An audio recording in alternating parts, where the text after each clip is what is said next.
আমি এই কোরআন কেন দিয়েছি? চুমুখে তাকে রাখার জন্য নয়, সকাল বিকাল তেলাওয়াত করে গাদা গাদা সওয়াব কামানোর জন্য নয়। এটা পড়ে পড়ে জিন তাড়াবেন ফু দিয়ে, সেজন্য কোরআন আমি নাজিল করিনি। অসুস্থ হলে তাবিজ লিখে গলায় ঝুলাবেন, এজন্য আমি কোরআন পাঠাইনি। কোরআন পাঠানোর পিছনে আমি আল্লাহর উদ্দেশ্য আছে। আজকে মুসলমানের অধিকাংশ ওটা না জানার কারণে তারা কোরআনকে তাবিজের বই, জারফুকের বই বানায়া ছাড়ছে। এখন অনেক মুসলমানের কাছে কোরআন হলো তাবিজের কিতাব। এজন্য ওরা সংক্ষেপে তাবিজও লেখে। এখন কমছে, আগে দেখতাম এখানে ৫-৭টা ১০টা পৃষ্ঠা থাকতো, লেখা থাকতো এরকম করে, সূরা ইয়াসিনের নকশা, আয়াতুল কুরসির নকশা, ১৩১৪, ১৫২০, ১৮৩৩, এবার লেখা গলায় ঝুলাবেন, অসুখ ভালো হইয়া যাইবে। কোরআনকে মানুষ জারফুকের কিতাব বানিয়ে ছেড়ে দিল। কোরআনকে আমরা কোথায় ব্যবহার করব না বুঝে আমরা কোরআনকে মরা মানুষের কাছে পড়তে শুরু করলাম। পাবলিক মনে করলো কোরআনের কাছে তখনই যাইবা যখন মা বাবা মরবে, তাই মরা মানুষকে রেখে গোল হইয়া চারপাশে কোরআন তেলাওয়াতের রীতি বাংলাদেশের কোন কোন অঞ্চলে আছে না নাই? কসবায় নাই? আছে। সবাই মিলে এখন মরা মানুষের কোরআন শুনাইতেছে, অথচ এই বেটা জীবিত থাকা কালে এরকম শোনায় নাই। আচ্ছা, কোরআন বুঝি মরা মানুষের কিতাব? আচ্ছা, যারে সামনে রাইখে আবার সবাই শোনাচ্ছেন, বেটা কানে শোনেনি, চোখে দেখেনি, তো হেরে শোনাচ্ছেন কেন?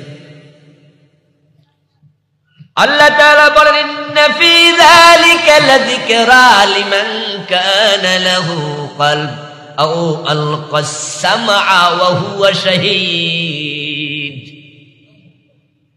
ইন্না ফী যালিকা লাযিকরা, নিশ্চয়ের মাঝে আছে নসিহা, উপদেশ, লিমান কানা লাহু কলবুন, ওই মানুষের জন্য যার এখনো অন্তরটা জীবিত আছে, আওয়াল কাসসামা, যে কান দিয়া শুনতে পাবে,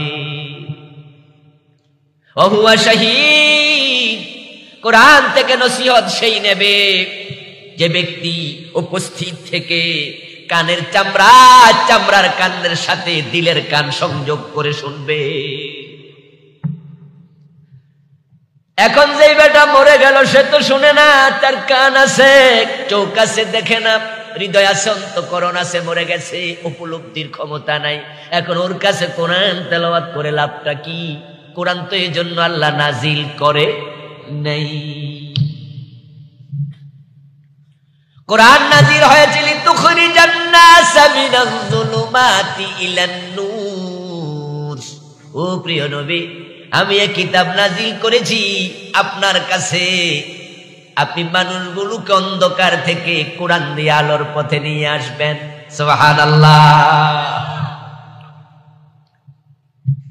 এটা শুধু তেলাওয়াতের বই নয়, কিতাব নয়, এটা হচ্ছে আমলের কিতাব, ঠিক কি না? এটা আমলের কিতাব।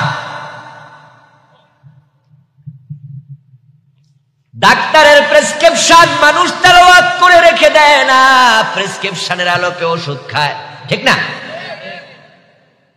সংবিধানে যে ক্রাইটেরিয়া দেশ চালানোর লেখা আছে, বিচারালয় আদালত যে আইনে চলে, আইনের বই আছে, ওই আইনগুলো যারা বিচারক তারা শুধু পড়ে না, এর আলোকে রায় দেয়।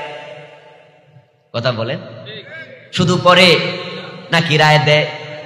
দেশের যে চালানোর জন্য সংবিধান আছে, দেশের মানুষ সংবিধান শুধু পড়ে না, সংবিধান মেনে চলে। কিন্তু মাজলুম কিতাব কোরআন, এটা মানুষ শুধু পড়ে, মানার খবর নাই। কি আশ্চর্য মানুষ আমরা! আরে ভাই, মানা তো পরের কথা, হাজার হাজার আলেম আছে যারা নিজেরা কোরআনের হাফেজ, কিন্তু আল্লাহ কি বলেছে অর্থটাও জানে না, জানার চিন্তাটাও নাই। শুধু রমজান আসবে তারাবি ভরাই দেব, শেষ। হ্যাঁ বন্ধু, আপনি সকাল বিকাল পড়বেন, আপনি সওয়াব পাবেন। সওয়াব দেবে কে? কথা বলেন না, সওয়াব দেবে কে? তো আল্লাহ যখন আপনার অন্তরের দিকে তাকায়া দেখে আমার এই বান্দা কোরআন পড়তেছে, আমি কি বলছি হে বুঝেও না, জানেও না, মানারও চিন্তা নাই, শুধু সে সওয়াবের লাইগা পড়ে। আল্লাহ কয় আমি বুঝি এই জন্য পাঠাইছি রে, তোর কিসের সওয়াব? সওয়াব তো আল্লাহ গাদা গাদা দেবে, অভাব নাই আল্লাহর কাছে সওয়াবের। কিন্তু আপনি যদি কোরআনটা বুঝার জন্য পড়েন, জানার জন্য পড়েন, মানার জন্য পড়েন, এক অক্ষরে 10 নেকি না, কোটি কোটি নেক দেওয়ার ক্ষমতা আল্লাহর আছে না নাই? কিন্তু আপনি তো ওইগুলার চিন্তা মাথায় নাই।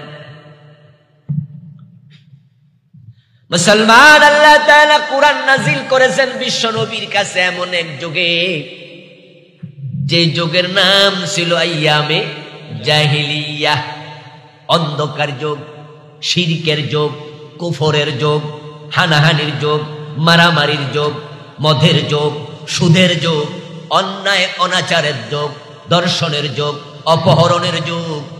মানুষগুলো নিচে নামতে নামতে এত নিচে নেমেছে, যার নিচে নামার কোনো জায়গা হয়তো অবশিষ্ট ছিল না। ওই মানুষগুলো কতটা অজ্ঞ, কতটা মূর্খ হয়েছিল। ইব্রাহিম নবী যেই ঘরটা কাবা বানাইছে, তাওহীদের ঘর, ওই জাহিলিয়াতের যুগের লোকেরা 360টা মূর্তি কাবার ভিতরে ঢুকায়া রাখছে, কাবার বাহিরে ঢুকাইছে। আল্লাহরে সেজদা না করে আল্লাহর ঘরে ঢুইকা তারা লাত মানাত উজ্জাকে সেজদা করত। তাওহীদের ঘরকে শিরকের ঘর বানাইছিল।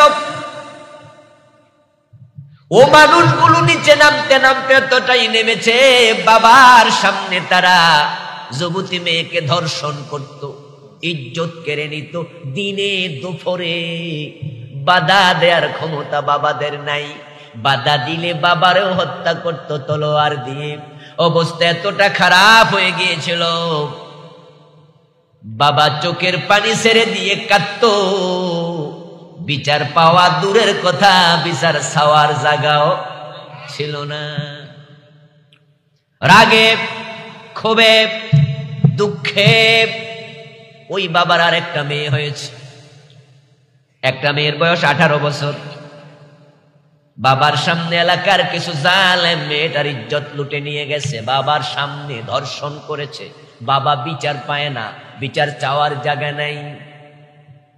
এখন 18 বছর মেয়ের বয়স, তার নতুন করে আর একটা বন্ধু নিয়ে আসছে। ওই বাবা কয়, এ মেয়েটা যদি বড় হয় আমার সামনে এর ইজ্জত তো নেবে, এর সে বালা এই ছোট থাকতে আমি মাটিতে ফুতে ফেলি। বাবারা মেয়ে মাটিতে নিজ হাতে জীবিত দাফন শখের বসে করে নাই। ও আমার প্রিয় ভাই, এটা আওয়াজ করে জবাব দিয়েন তো, কুকুরের বাচ্চার জন্য কুকুরের মায়া আছে না নাই? মুরগির বাচ্চার জন্য মুরগির মায়া আছে না নাই? তো বাবা নিজ হাতে মেয়ে দাফন করত, মানুষ সামান্য মায়া বুঝেছিল না। ব্যাপারটা কি? ব্যাপারটা আসলে কি?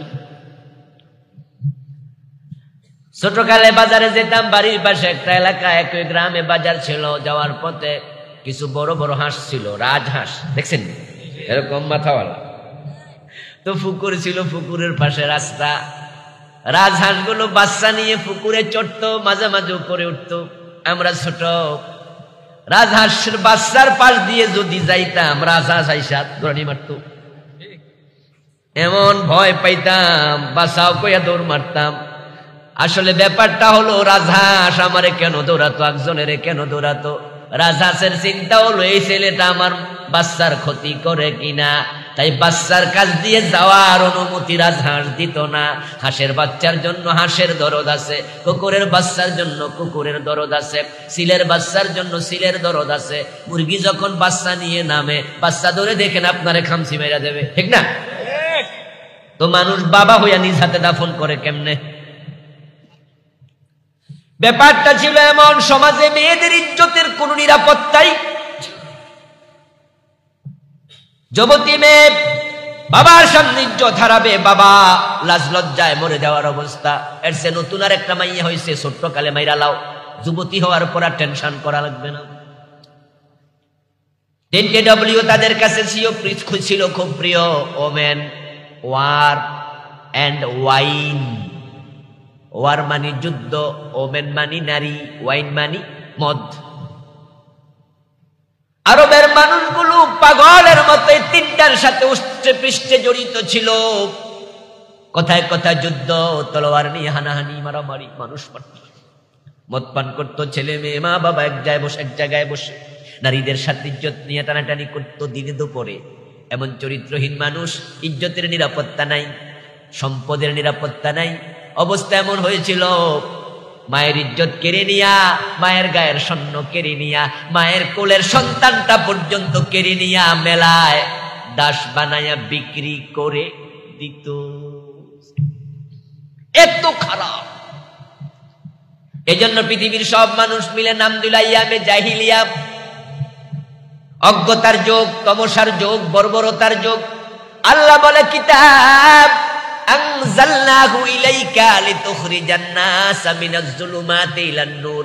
ও প্রিয় নবী, একটা কিতাব আমি পাঠালাম, এই কিতাব দিয়া মানুষগুলোকে অন্ধকার থেকে বের করে দেন, আলোর পথ দেখায়া দেন। বিশ্বনবী কিতাবটা পেলেন, মানুষের কাছে গেলেন, মানুষের একমত হলো আবু বকর, ওমর, উসমান, আলী, তালহা, জুবায়ের, সাদ বিন আবি ওয়াক্কাস, খাদিজা, আয়েশা, উম্মু সালামা, ঠিক না, রাদিয়াল্লাহু তাআলা আনহুম আজমাইন। তারা সবাই বলল সামিনা ওয়া আতানা, শুনলাম আর মানতে রাজি হয়ে গেলাম। সুবহানাল্লাহ, শুনলাম আর মানতে রাজি হলাম। এখন বিশ্বনবী আবার বললেন আল্লাহ তাআলা শিরক হারাম করছে। লা তুশরিকু বিল্লাহি শাইআ ওয়াবুদুল্লাহ ওয়া লা তুশরিকু বিহি শাইআ। আল্লাহর গোলামি করো, আল্লাহর সাথে কাউকে আর শরীক করা যাবে না। এতক্ষণ যারা লাতের সামনে মাথা নত করতো তারা বলল দ্যাটস ওকে, এখন থেকে মাথা নত হবে কার কাছে? আওয়াজ দিয়ে বলেন কার কাছে? আল্লাহ বলে দিলেন দুর্গার কাছে, লক্ষ্মীর কাছে, সরস্বতীর কাছে, লাতের কাছে, মানাতের কাছে, উজ্জার কাছে, হবলের কাছে, ইয়াসাফের কাছে, নাইলার কাছে, গণেশের কাছে। আর মাথা নত হবে না, মাথা নত হবে শুধু একজনের কাছে। আপনারা চিৎকার দিয়ে বলুন তো তিনি কে? আল্লাহ। জাহিলিয়াতের যুগের মানুষের অভিধানে যে সমস্ত অন্ধকার গুলো ছিল, অজ্ঞতা গুলো ছিল, এক নাম্বার ছিল শিরিক। এখন একদল লোক তৈরি হয়ে গেল যারা শিরিক করতে আর রাজি নেই।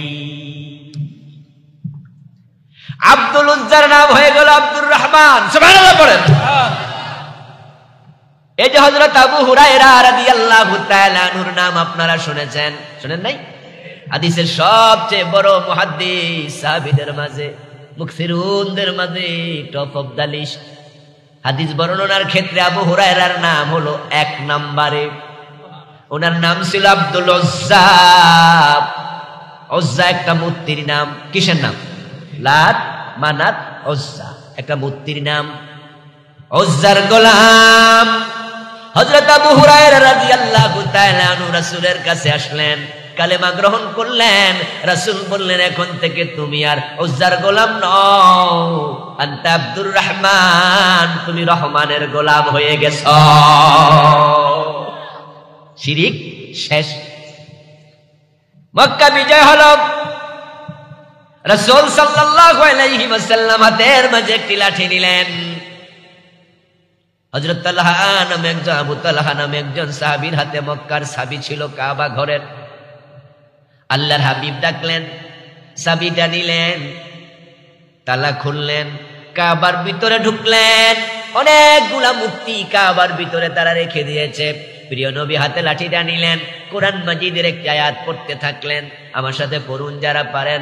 জাল হাক্কু ওয়া যাহাকাল বাতিল ইন্নাল বাতিলা কানা যাহুকা। সুবহানাল্লাহ পড়ে। সত্য এসেছে, মিথ্যার থাকতে পারবে না। আল ইসলামু হাক্কুন ওয়াল কুফরু বাতিল। ওই লাঠিটা হাতে নিয়ে তিনি মূর্তিগুলাকে ধাক্কা দিয়ে দিয়ে ফেলতে শুরু করলেন। কাবার ভিতরে এখন আর একটা মূর্তিও নাই। যে মূর্তির সামনে মানুষ কাবার ভিতরে ঢুকে মাথা নত করত, এখন আর নাই। এখন কাবার ভিতরে দাঁড়াই ঢুকে মাথা নত করে কার কাছে? ফালিয়াবুদু রাব্ব হাদাল বাইত। সুবহানাল্লাহ। ও মানুষ, তোমরা এই ঘরের কাছে নয়, কাবাকে সিজদা করিও না।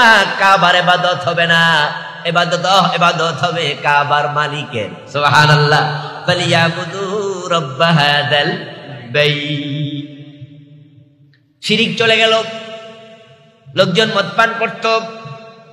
আল্লাহ তাআলা কোরআন মাজিদের আয়াত নাযিল করলেন, ইন্নামাল খামরু ওয়াল মাইসিরু ওয়াল আনসাবু ওয়াল আজলাম রিজসুম মিন আমালিশ শাইতান ফাজতানিবু। ও মুসলমানেরা, এখন থেকে আর মদ পান করা যাবে না। ইয়াকুলুনা সামি'না ওয়া আতা'না। শুধু কোরআন তেলাওয়াত করার কারণে তারা ভালো মানুষ হয় নাই, অন্ধকার দূর হয় নাই। এটা তারা তেলাওয়াতও করেছে, আমলও করেছে। কিন্তু আমাদের অবস্থা হলো, আমরা শুধু তেলাওয়াত নিয়ে খুশি। মদ হারাম ঘোষণা হলো। রাসূল সাল্লাল্লাহু আলাইহি ওয়াসাল্লাম হযরত আলীকে বললেন, আলী, মদিনার অলিতে গলিতে যাও, মদ হারাম ঘোষণা দিয়ে দাও। তখন তো আজকের যুগের মতো রেডিও টেলিভিশন কথা বলেন না ছিল। এখন তো সরকার তো একটা ঘোষণা দেয়, 13 তারিখ থেকে লকডাউন। কথার কথা বিশেষ এই এই এই এই 1 মিনিটে তাম বাংলাদেশ শুধু নয়, তাম দুনিয়া জানে, ঠিক না? তখন তো এই সুযোগটা। সাহাবারা মদিনার অলিতে গলিতে বের হলেন, মদ হারাম, মদ হারাম, মদ হারাম, হুরমাল খামার, হুরমাল খামার, হুরমাল খামার। হাদিসে পাওয়া যায়, তারিখ ইসলামীতে এসেছে, কোন কোন সাহাবী তখন মদ পান করার জন্য গ্লাসটা মুখের কাছে নিয়েছিল। তখন মদ পান করা হালাল ছিল, হারাম হয়েছে শোনার সাথে সাথে গ্লাসের মদ ঢেলে দিয়েছে।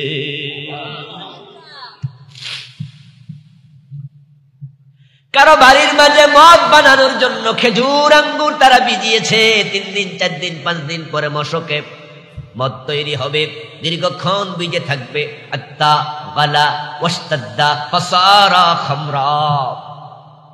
কয়েকদিন ভিজে টিজে তারপরে ফুলে উঠবে, তারপরে এর উপরে ঝোস মারবে, তারপরে ফেনা তৈরি হবে, আস্তে করে মাদকতা তৈরি হবে, তারপরে মদ খাবে। মশকটা উল্টাইয়া দিয়েছে। সুবহানাল্লাহ।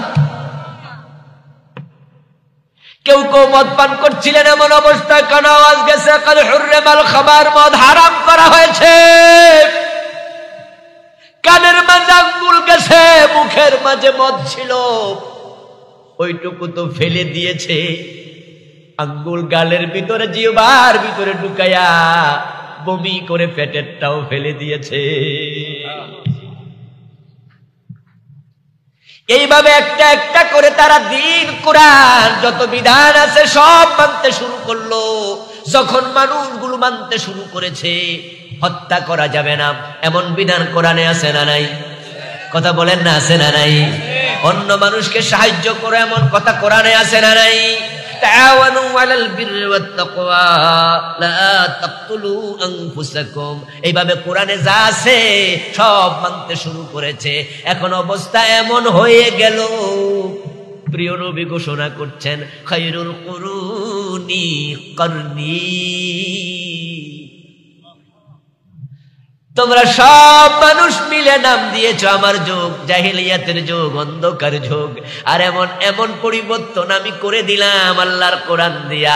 আমি নবী ঘোষণা করছি, আমার যুগ হলো পৃথিবীর সর্বশ্রেষ্ঠ যুগ। সুবহানাল্লাহ। এমন যুগ যেই যুগ পৃথিবী কোনোদিন দেখেনি, কোনোদিন আর দেখবেও না। আমার ভাইয়েরা, এই কোরআন মানার কারণে এমন শান্তি এসেছে, এমন নিরাপত্তা এসেছে। লা তাকুলু আমওয়ালাকুম বাইনাকুম বিল বাতিল। এই আয়াতের অংশটুকু যদি আজকের মানুষগুলো মানত, তাহলে টাকা পয়সা নিয়ে আর মানুষ টেনশন করতো না। বাংলা অর্থ কি? বাংলা অর্থ হলো অন্যায়ভাবে অন্যের সম্পদ তোমরা গ্রাস করিও না। কে মানা করছে?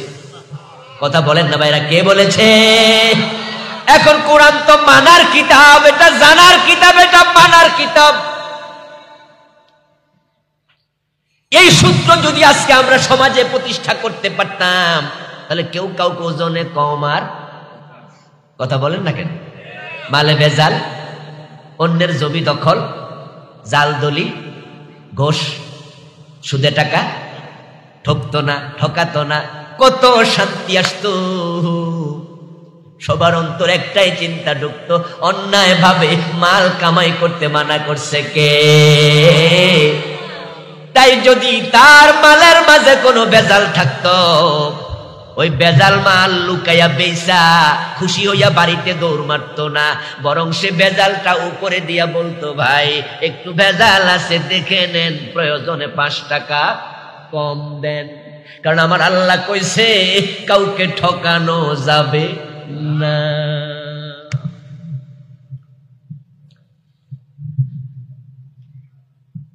ওয়াইলুল লিল মুতাফফিফিন আল্লাযীনা ইযা ইক্তালু আলান নাসি ইস্তাওফুন ওয়া ইযা কালুহুম আও ওয়াজানুহুম ইউখসিরুন।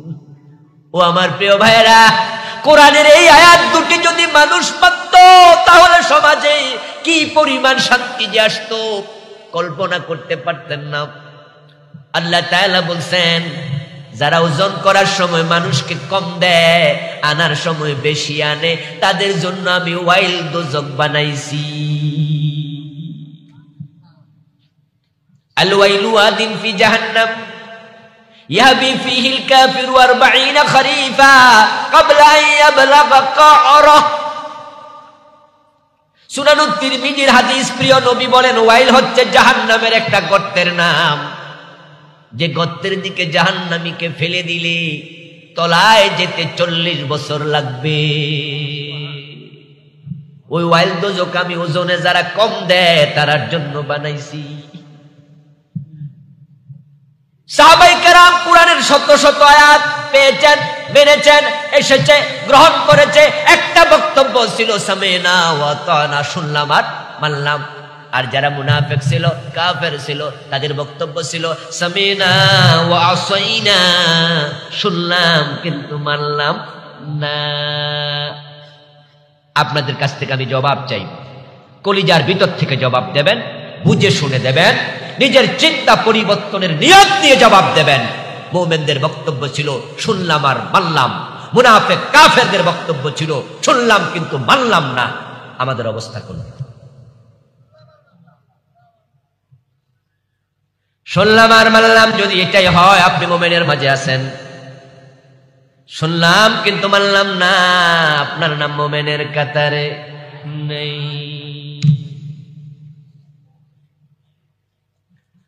কোরআন এসেছে, অন্ধকার চলে গেছে, কিন্তু জাহিলিয়াতের যুগে যে অন্ধকার গুলো ছিল, আমি বর্তমানে আবার সেগুলো নিজের চোখে দেখতে পাচ্ছি। শিরকের অন্ধকার বাংলাদেশে আছে না নাই? কুফরির অন্ধকার আছে না নাই? মুনাফিকির অন্ধকার আছে না নাই? হারামের সয়লাভ সমাজে আছে না নাই? বেপরদা অনাচার জেনা ব্যভিচার আছে না নাই? হত্যা খুন সন্ত্রাস এগুলো আছে না নাই? জাহিলিয়াতের যুগে যা ছিল নতুন করে আবার এসেছে। قال النبي صلى الله عليه وسلم بدا الاسلام غريبا سيعود كما بدا। প্রিয় নবী বলেন, ইসলাম শুরু হয়েছিল গরীব অবস্থায়, প্রথমে রাসূল ওহী পেলেন, আনা আউয়ালুল মুসলিমিন, তিনি বলে আমি প্রথম মুসলমান। কে আছো আমার সাথে একমত? আবু বকর হাত তোলা দিলেন। এবার কয়জন হলো? হযরত আলী বলেন আমি আছি। কয়জন হলো? হযরত যায়েদ বলেন রাসূলের পালক পুত্র আমি আছি। কয়জন হলো? এভাবে মা খাদিজা বলে আমি আছি। কয়জন হয়ে গেল? এভাবে বাড়তেছে। শুরু হয়েছিল গরিব দিয়া, কম দিয়া, সায়াউদু কামা বাদা, আবার অবস্থা এমন হবে ইসলাম আবার গরিব হয়ে যাবে।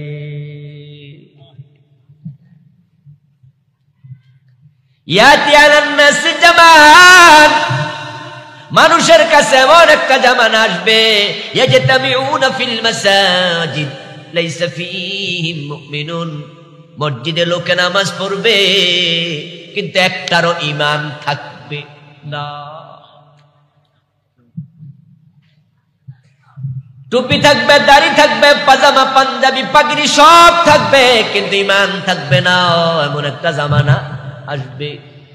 ইমাম সাহেব কাফের, মুয়াজ্জিন মুশরিক, খতিব মুয়াজ্জিন, ইমাম খাদেম মুসল্লি যা আছে একটারও ঈমান নাই, সবগুলো ঈমান হারায়া বসে আছে।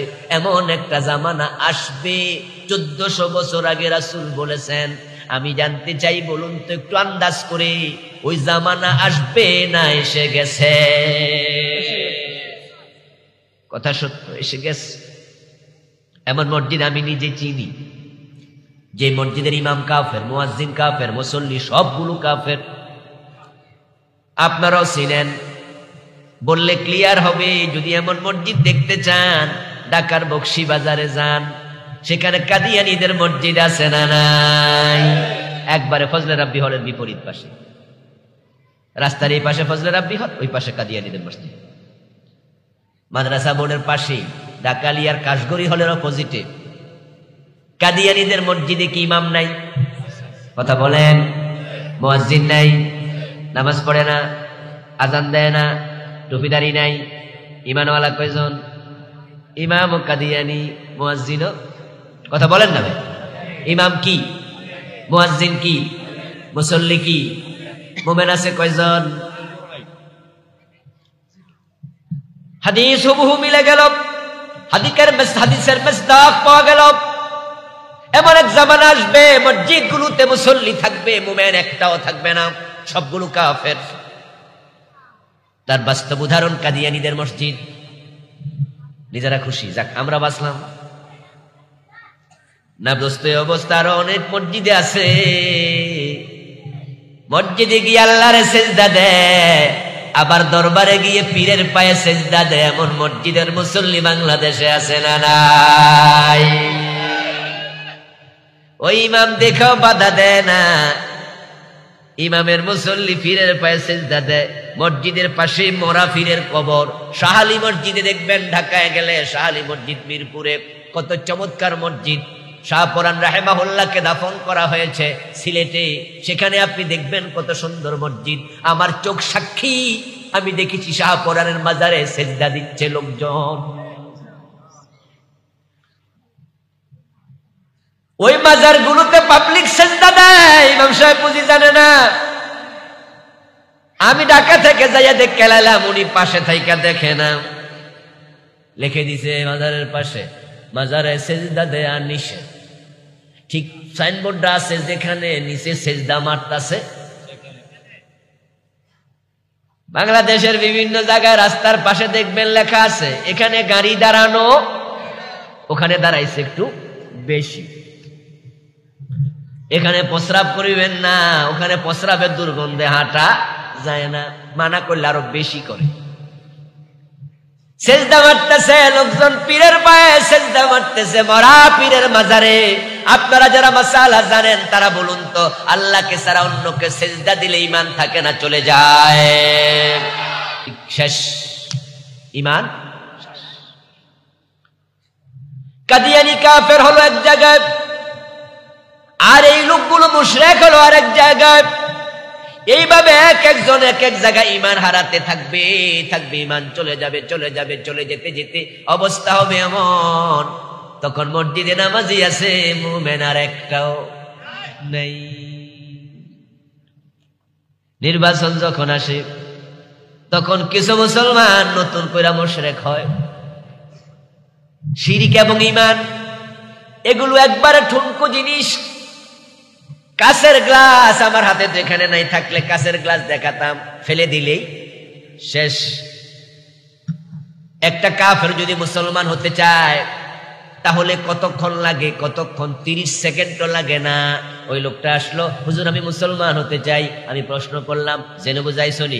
জি হুজুর, সিদ্ধান্ত নিয়েছি মুসলমান হব। তাহলে পড়ো আশহাদু আল্লা ইলাহা ইল্লাল্লাহু ওয়া আশহাদু আন্না মুহাম্মাদান আবদুহু ওয়া রাসূলুহু। আমার সাথে লোকটা পড়েছে, আওয়াজ দিয়ে বলুন তো এখন সে কাফের না মুসলমান? কতক্ষণ লাগছে? 30 সেকেন্ডও লাগে নাই। ঠিক কাফের হয় মানুষ কেমনে, মুশরিক হয় কেমনে? একই ভাবে কোরআনের একটা বিধান অস্বীকার করেছে, বিধানটা অস্বীকার করতে 30 সেকেন্ডও লাগে নাই। ঈমানটা যাইতো 30 সেকেন্ড লাগলো না। কাদিয়ানী, তোমাকে বলছি শোনো, বিশ্ব নবী আল্লাহর রাসূল মানো জীব, উনি নবী মানো জীব, উনার কাছে ওহী আসছে মানো জীব, উনি শেষ নবী মানো। কয় না, ঈমান আছে না গেছে? না কইতে কতক্ষণ লাগছে? 1-2 সেকেন্ড। অবস্থা এমন হবে লোকজন হাসতে হাসতে কাফের হয়ে যাবে, লোকজন হাসতে হাসতে মুশরিক হয়ে যাবে। ঈমান শূন্য হতে হতে অবস্থা এমন হবে পুরা এলাকা ঈমানদার আর নাই। প্রিয় ভাই কান খুলে শুনুন, নির্বাচন আইছে, লোকটা মুমিন ছিল, স্টেজে হেরে দিছে, বক্তৃতা দিত। হে বক্তৃতা দিতা উইটে মাইক হাতে নিয়ে কয়, ভাইয়েরা জনগণ সকল ক্ষমতার উৎস, ভোটটা আপনারা দিয়েন। এমন কথা বলার লোক বাংলাদেশে আছে না নাই?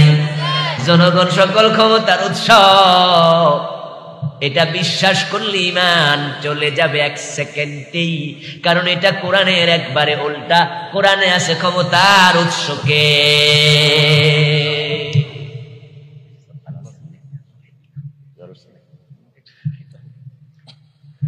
আল্লাহ তাআলা কোরআন মাজিদে বলেছেন, আন্নাল কুওয়াতা লিল্লাহি জামিয়া, সব ক্ষমতার মালিক কে? আল্লাহ। ক্ষমতার মালিক আল্লাহ। কোরআনে আল্লাহ রেখে বলে, কুলিল্লাহুম্মা মালিকাল মুলকি তুতিল মুলকা মান তাশা ওয়া তানজিউল মুলকা মিম্মা তাশা। ও নবী আপনি ঘোষণা দেন, বলেন, ও রাজাদিরাজ আল্লাহ, ক্ষমতা তোমার হাতে। মালিকাল মুলক, রাজত্বের মালিক কে? তুতিল মুলকা মান তাশা, যাকে চাও তুমি ক্ষমতা দাও। ওয়া তানজিউল মুলকা মিম্মান তাশা, আবার মনে চাইলে ক্ষমতাওয়ালার হাত থেকে ক্ষমতা কাইরা নিয়া বেজ্জতি করো এবং মাঝে মাঝে জেলখানার কয়েদি বানায়া দাও। ওয়া তুইজ্জু মান তাশা ওয়া তুদিল্লু মান তাশা বিয়াদিকাল খায়র। এবার পড়ুন আমার সাথে, ইন্নাকা আলা কুল্লি শাইইন কাদির। ক্ষমতা কার হাতে? জোরে বলেন, কার হাতে? হ্যাঁ। আর আপনি বললেন জনগণ ক্ষমতার উৎস। ঈমান শেষ, জানেনই না কি বলেছেন। ক্ষমতা যে আল্লাহর হাতে, তিনি যাকে চান সম্মানিত করেন, তিনি যাকে চান অপমানিত করেন। মাঝে মাঝে কিছু ঘটনা ঘটে আল্লাহ দেখায়। ফেরাউনকে ক্ষমতা দিয়েছিলেন আল্লাহ, ক্ষমতা তার হাতে। আবার পানিতে সুবাইয়া মারছে কে? চাইলে সুবাইয়া দেয়। নমরুদকে ক্ষমতা দিছে কে? আবার জুতার বাড়ি খাওয়াইছে কে? টাকলারে মন্ত্রী বানাইছে কে? আবার বেজ্জতি কইরা এখন কোথায় নিয়ে গেছে? নিজের বউ পর্যন্ত মামলা দেয়, পলানোর জায়গা নাই, বিদেশ গেছে। হেরা কয় ফসা মাল আমরাও নেই না গো ব্যাক। কি বুঝলেন? আল্লাহ চাইলে আপনাকে বেজ্জতি করতে 30 সেকেন্ডও লাগে না। ওগুলো দেখে নিজেরা শিখবেন, নিজে শিখবেন। আপনি একটু পয়সাওয়ালা হইয়া এখন পাশের বাড়ির বেটার উপর জুলুম করে, বিল্ডিং করার সময় আইল ঠেলে, আছেন 2 হাত সরাইয়া বিল্ডিং করতেছে, ক্ষমতা আছে। ওই গরিব মানুষের মুরগি আপনার বাসায় ঢুকছে, বাড়ি দিয়ে ঠ্যাং ভাঙ্গা ফেলছে, আছে না? ছাগল ঢুকছে, বাইন্দা রাখছে, পোলাপান জবাই করে খাইয়ে ফেলবো, করবি কি? ও দোস্ত শোনো, জুলুম করিও না। উত্তরবঙ্গের রিক্সাওয়ালার গালার মাঝে 3 কেজি ওজনের থাপ্পড় দিছো তুমি, নেতার ভাতিজা। ওই বেটা থাপ্পড় ফিরাতে পারবে না, কিন্তু চোখের পানি ছেড়ে দিয়ে বদদোয়া দেওয়ার সুযোগ আছে না নাই? তুমি চোখের পানি ঠেকাইবা কেমনে? ওটা যদি ছেড়ে দিয়া বলে আল্লাহ বিচারটা তোমার কাছে দিলাম।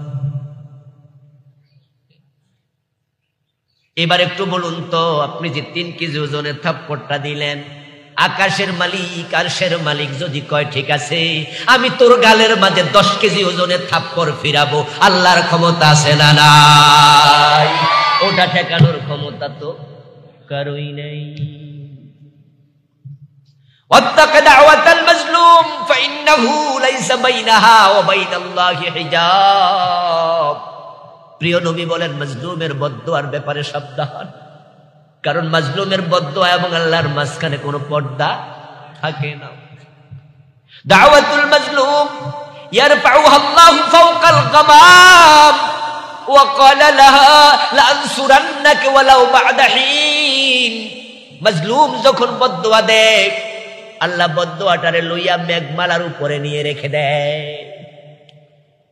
বলে ও বদদোয়া আমি তোর সাথে আছি, তবে জালেমরা আমি একটু সময় দেব, দেখি তাওবা করে, তোর কাছে মাপ চায় কিনা, ফিরে আসে কিনা, ক্ষমা চায় কিনা, তোর জমিটা ফিরায় দেয় কিনা, তোর পা চেপে ধরে বলে কিনা ভাই থাপ্পড় দিয়া দিছি আপনি আমারে মাফ করে দেন। যদি না বলে আমি আল্লাহ আছি, আমি তার এটা ফিরাইয়া দেব, এটা না ফিরাইয়া আমি তার মৃত্যু দেব না। বাবানে মুআজ্জালানে উকুবাতুহুমা ফিদ দুনিয়া আল বাগী ওয়াল উকুব। দুটো অপরাধের শাস্তি আল্লাহ দুনিয়াতে দেয়, তারপরে মৃত্যু দেয়। একটা হলো জুলুমের শাস্তি, আর একটা হলো মাতা পিতার সাথে বেয়াদবির শাস্তি।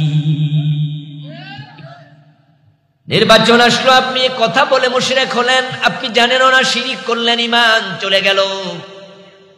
ক্ষমতার মালিক আল্লাহ, আন্নাল কুওয়াতা লিল্লাহি জামিআ। সুতরাং জনগণ ক্ষমতার উৎস, সকল ক্ষমতার উৎস। এটা আমাদের দেশে লাখ লাখ মুসলমানের সন্তান এই ধারণা লালন করে, এই চিন্তা যারাই লালন করছে তাদের একজনেরও ঈমান থাকবে না, অথচ তারাও আবার 5 ওয়াক্ত নামাজও পড়ছে। হিন্দুদের দুর্গা পূজা যখন আসে, তখন আর একদল মুসলমান নতুন করে মুশরিক হয়। আমাদের টেলিভিশন গুলো, আমাদের ইলেকট্রনিক মিডিয়া, প্রিন্ট মিডিয়া, সব জায়গায় একটি স্লোগান খুব সাউর হয়, ফলাও করে প্রচার করা হয়। এবং বড় ভয়াবহ ব্যাপার হলো, ওই স্লোগানটা এখন প্রাইমারি স্কুলের বইতে ঢুকিয়ে দেয়া হয়েছে। একটা স্লোগান ইমানদারদের ঈমান শেষ করে দিচ্ছে। লাখ লাখ মুসলমান নতুন করে মুশরিক হচ্ছে। ওই জঘন্য স্লোগানটার নাম হলো ধর্ম যার যার, উৎসব সবার। আল্লাহর হাবিব বলছেন, এমন জামানা আসবে মানুষগুলো মসজিদে জামাতের সাথে নামাজ পড়বে, লাইসা ফীহিম মুমিন, একটার ঈমান নাই। যে হাদিসটা আমি শোনালাম আপনাদের, এই স্লোগান যারা দিয়েছে, বিশ্বাস করেছে, সবগুলোর ঈমান শেষ। এর কারণ হলো তাদের এই ধ্যান ধারণাটা, বক্তৃতাটা, স্লোগানটা আল্লাহর কোরআনের সাথে 100% সাংঘর্ষিক। কোরআনের স্লোগান হলো লাকুম দীনুকুম ওয়ালিয়া দীন। কোরআনে আছে না নাই? সবার মুখস্থ আছে না? আমি শুরু থেকে বলেছি, কোরআন তেলাওয়াতের কিতাব শুধু নয়, এটা আমলের কিতাব, ঠিক কি না? তেলাওয়াতের সাথে আমল আবশ্যক। তা আপনি তো সূরা কাফিরুন সবে পারেন মুখস্থ, আপনি বলছেন কি আর আপনার স্লোগান কি? কোরআনের স্লোগান হলো লাকুম দীনুকুম, তোমাদের ধর্ম তোমাদের, ওয়ালিয়া দীন, আমার ধর্ম আমাদের। এটাকে আলাদা করছে না এক বানায় ফেলছে? আল্লাহকে আলাদা করছে না এক করছে? বুঝেন, আবার বলেন, লাকুম দীনুকুম, তোমাদের ধর্ম তোমাদের, ওয়ালিয়া দীন, আমার ধর্ম আমার। এক বানায় ফেলছেন, আলাদা করে দিছে। এবার ঠিক আছে উত্তর, আল্লাহ দিলেন আলাদা করে। কাফেররা বিশ্ব নবীর কাছে প্রস্তাব এনেছিল, ও মুহাম্মদ ইবনে আব্দুল্লাহ, ধর্ম নিয়ে আমরা এখানে ঝগড়া ফাসাদার করতে চাই না, কিছুদিন আপনি আমাদের ধর্ম মানবেন, মূর্তির কাছে যাবেন, নম নম করবেন, লাতের পূজা করবেন, উজ্জাকে আপনি পূজা করবেন, আবার কিছুদিন আমরা মসজিদে গিয়ে আপনার নেতৃত্বে আল্লাহকে সেজদা দেব, 5 ওয়াক্ত নামাজ যা আছে সব মানবো, তাহলে এইভাবে চলুক, ঝগড়া ফাসাদ থাকবে না। শুনতে মনে হয় যেন প্রস্তাবটা মোটামুটি মন্দ না। এইভাবে তালগোল মিলায়া চলার অভ্যাস আমাদের ভিতরেও আছে না নাই? এই জন্য আমরা মসজিদে গিয়ে আল্লাহর গোলামি করি, আবার মসজিদের বাহিরে কেউ ভারতের কেউ আমেরিকার গোলামি করছি। সবাইরে খুশি রাখে, আল্লাহকে খুশি রাখো, আগর শয়তানকে বেজার না করো। এখন আল্লাহ তাআলা রাসূলকে সূরা কাফিরুন নাজিল করে জানায়া দিলেন, না না, সুযোগ নাই, লাকুম দীনুকুম ওয়ালিয়া দীন, তোমাদের ধর্ম আলাদা, আমার ধর্ম আলাদা। এই স্লোগানের আলোকে স্লোগান হবে ধর্ম যার, উৎসব তার। হিন্দুদের মূর্তি পূজা তারা করবে, আমরা বাধা দেব না, বাধা দিতে আল্লাহ বলেন নাই। লা ইকরাহা ফিদ্দীন, দিনের ব্যাপারে জবরদস্তি নাই, বাড়াবাড়ি নাই। হিন্দুদের মূর্তি ভাঙতে যেও না, তাদের মন্দিরে আক্রমণ করো না, বরং কোরআন বলছে ওয়ালা তাসুবুল্লাযীনা ইয়াদউনা মিন দুনিল্লাহ ফায়াসুবুল্লাহা আদওয়াম বিগাইরি ইলম, যারা আল্লাহকে বাদ দিয়া অন্যের পূজা করছে তাদের দেবতাদেরকে তোমরা গালি দিও না, কারণ তোমরা মূর্তিকে গালি দিলে তারা না বুঝে আল্লাহরে গালি দিতে পারে। তাদের পূজা তারা করবে, আমরা বাধা দিতে যাব না, বরং আমরা সরকারকে বলবো হিন্দুদের পূজার সময় পুলিশ দিয়া, বিজিবি দিয়া, র্যাব দিয়া, প্রয়োজনে সেনাবাহিনী দিয়া নিরাপত্তা দেন। কোন অবুঝ মুসলমান যেন হিন্দুদের মূর্তি ভেঙে দাঙ্গা লাগাতে না পারে, ঝামেলা লাগাতে না পারে। বাংলাদেশে যদি আমাদের ক্ষমতা বেশি মুসলমানদের, আমরা 90%, তা হিন্দুদের মন্দির ভাঙতে যাই, ভারতে মসজিদ ভাঙ্গার সম্ভাবনা আছে না নাই? তাহলে তুমি তো দাঙ্গা লাগাইয়া দিলা, এই অধিকার তোমার কে দিয়েছে? হিন্দুরা তাদের পূজা করবে, আমরা বাধা দেব না, কিন্তু কান খোলে শোনো মুসলমান, হিন্দুদের পূজা আমাদের উৎসব হতে পারে না। এটা আওয়াজ দিয়ে বলুন তো, মূর্তি পূজা করা জায়েজ না হারাম? ছোট হারাম না বড় হারাম? ইন্না শিরকা লা যুলমুন আযীম, শিরিকের মতো বড় কোনো জুলুম আর নাই। এখন আপনি বলতেছেন ধর্ম যার যার, উৎসব সবার। এই কথা শোনার কারণে এখন মুসলমান যুবকেরা, যুবতীরা দুর্গা পূজার অনুষ্ঠানে যাচ্ছে, হাততালি দিচ্ছে, নাচতেছে, গাইতেছে, মন্দিরে যে প্রসাদ গুলো দেয়, বাতাসা দেয়, জিলাপি দিয়ে টানাটানি করে খাচ্ছে, অথচ মূর্তির সামনে যা দেয়া হলো সেটা খাওয়া স্পষ্ট আরাম। হিন্দুদের দুর্গা পূজায় আপনি যাবেন, ঈমান থাকবে না যদি আপনি উৎসাহ দিতে যান, কারণ শিরকে উৎসাহ দেয়া মানে শিরকে সাপোর্ট করা। শিরিক করা যেমন শিরিক, সাপোর্ট করাও শিরক। আমাদের দেশে মুসলমানেরা শিরকের কারণে ঈমান হারা হচ্ছে, কুফরির কারণে হচ্ছে। কাদিয়ানির বিষয়ে বলে ফেলেছি, তারা কাফের। এর কারণ তারা কোরআন মাজিদের 4টি অক্ষর স্বীকার করে, মানে না। একটা মাত্র মেসেজ, খা আলিফ তা মিম খাতামান নবিয়্যিন। কাদিয়ানি নামাজ মানে, রোজা মানে, হজ মানে, যাকাত মানে, সব মানে, কিন্তু বিশ্ব নবীকে শেষ নবী মানে না। ইসলামের মাত্র একটা বিধান মানলো না, ঈমান তাদের থাকলো না। এখন আল্লাহ বলছে সুর ধরে হাত কাটো, এমন বিধান কোরআনে আছে না নাই?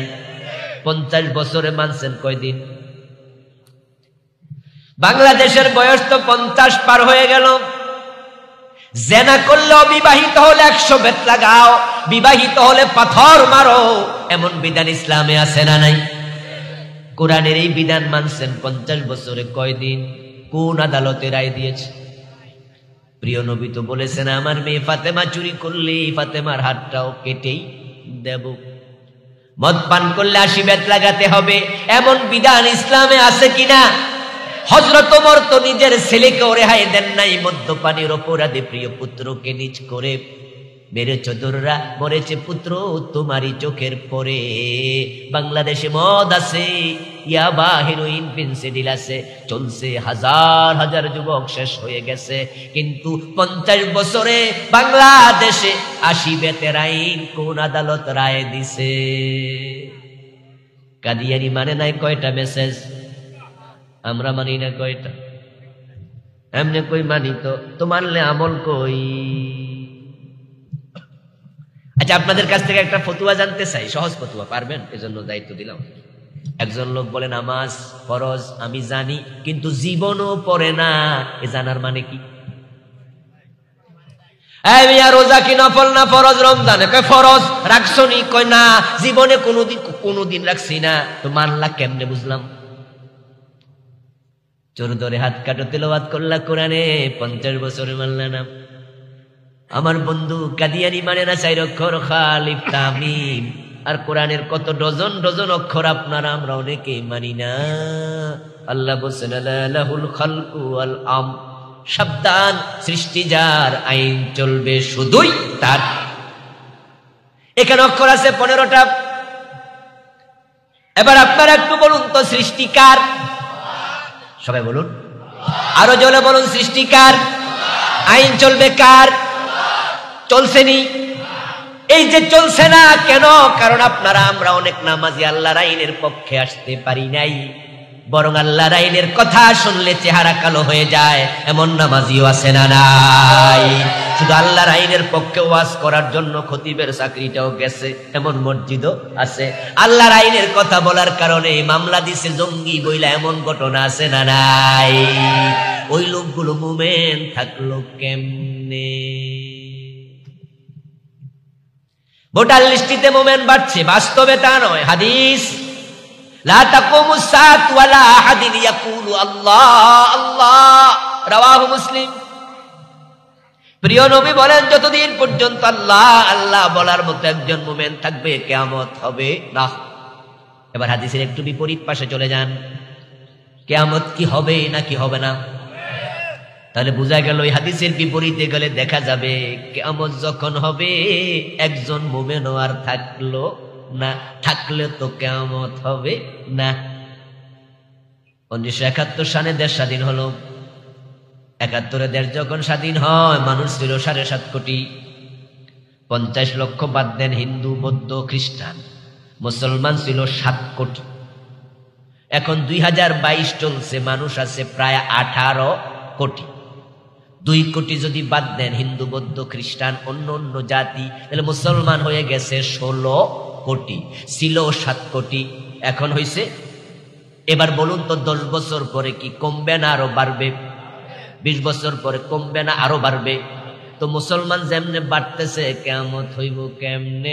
একজন থাকলেও তো হবে না। এখন শুধু বাংলাদেশের কারণে তো দুনিয়া থাকবো কোটি কোটি বছর, আমরা শুধু বাড়তাছি। সুবহানাল্লাহ, ইন্নালি। আমার বন্ধু, আচ্ছা এবার বলুন তো, কিয়ামত আগাচ্ছে না পিছাচ্ছে? বলেন বলেন, কিয়ামত আগায় না পিছায়? তো কিয়ামত আগাইলে মুসলমান বাড়তেছে, কই লোকেরা? আসলে তা নয়, কাজীর গরুর মতো কেতাবে আছে, গোয়ালে নেই। কত লোক ইমান হারা, জানেও না বুঝেও না। কাদিয়ানি ইমান হারা, কাদিয়ানি বুঝে না। মাজারে সেজদা দিয়া মুশরিক হয়ে গেছে, লোকটা বুঝে না। ধর্ম যার যার উৎসব সবার কইয়া লাখ লাখ মানুষ ইমান হারা। আস্তাগফিরুল্লাহ আস্তাগফিরুল্লাহ। হাজার হাজার মুসলমান বাংলাদেশের নিজেদেরকে ধর্ম নিরপেক্ষ দাবি করে, ধর্ম নিরপেক্ষ বলে। ধর্মের ব্যাপারে যেই নিরপেক্ষ হবে তার ঈমান থাকবে না, কারণ আপনাকে ধর্মের পক্ষেই থাকতে হবে। ধর্মের পক্ষে থাকার নাম ঈমান। ধর্ম স্বীকার করে না কাফের, ধর্মের ব্যাপারে পক্ষেও নাই বিপক্ষেও নাই, সেও কাফের। আর যে শুধু ধর্মের পক্ষে সে হলো মুমিন। কথা কি বোঝেন? ফুটবল খেলা হচ্ছে, খেলছে ব্রাজিল আর জার্মানি। দেখবেন চা দোকানের মাঝে কিভাবে টেবিল থাপড়ায় গোল কইয়া আছে না কিছু লোক। ওরে বাবা রে বাবা, জার্মানি গোল দিছে, বেটা এমন জোরে টেবিল থাপ্পড় মারছে, হাত লাল করে লাগছে। কিছুক্ষণ পরে ব্রাজিল গোল দিছে, আরেক দল থাপ্পড় মারতেছে। আরেক মুরব্বী চা দোকানে বই একটু চা টানতাছে আর চাইতাছে, একবার এদিকে আরেকবার ওদিকে। একজন জিজ্ঞাসা, চাচা আপনি যে থাপ্পড় মাপ্পড় মারেন না, ঘটনা কি? চাচা কয়, আমি কোনো পক্ষে নাই, মারমু কেন, আমি নিরপেক্ষ। আমি জার্মানির পক্ষেও না, আমি ব্রাজিলের পক্ষেও না। এটার নাম হলো কি? নিরপেক্ষ। নিরপেক্ষ মানে নিরপেক্ষ, নাই পক্ষ। যার কোনো পক্ষ নাই সে নিরপেক্ষ। এবার আপনারা আমার সামনে যারা আছেন, এই ভিডিওর মাধ্যমে যাদের কাছে মেসেজটা যাবে, আমি আপনার বিবেকের কাছে প্রশ্ন রাখতে চাই, ধর্মের ব্যাপারে আপনি কি পক্ষে নাকি বিপক্ষে না নিরপেক্ষ? আপনার নাম আব্দুল্লাহ, প্রমাণ করে আপনি ধর্মের পক্ষে। আপনার নাম ইব্রাহিম, প্রমাণ করে ধর্মের পক্ষে, ঠিক কিনা? আপনার মুখের দাড়ি প্রমাণ করে আপনি ধর্মের পক্ষে। আপনার মাথার টুপি প্রমাণ করে আপনার ধর্মের পক্ষে। আপনি মসজিদে যান, প্রমাণ করে আপনি ধর্মের পক্ষের লোক। আপনি হজ করেছেন, প্রমাণ করে আপনি ধর্মের পক্ষের লোক। আপনি ঈদের নামাজে যান, প্রমাণ করে ধর্মের পক্ষের লোক। অথচ আপনি কোন আমি নিরপেক্ষ। হয়তো আপনার চিন্তা ভুল, না হয় আপনি মিথ্যাবাদী। দুটার একটা একবারে নিশ্চিত, আপনি মিথ্যা কথা বলছেন অথবা আপনার চিন্তার মাঝে গলত আছে। কত মানুষ কত জায়গায় ধাক্কা খায়, ধাক্কা খাইয়া ইমান হারাবে, তার ইয়ত্তা নাই। শিরিক আজকে এক মহামারী, করোনার চেয়ে আরো মহামারী ভাইরাস। যে এলাকায় মাজার আছে ওই এলাকার শিরিকের বন্যা বয়ে যায়। শিরিক হয় না এমন মাজার সংখ্যা খুব কম, খুব কম, খুব কম। হরেক রকমের শিরিক মাজার কেন্দ্রিক হচ্ছে। আমার ভাইয়েরা, সময় কম, আমি আর আলোচনার সামনে আগাবো না।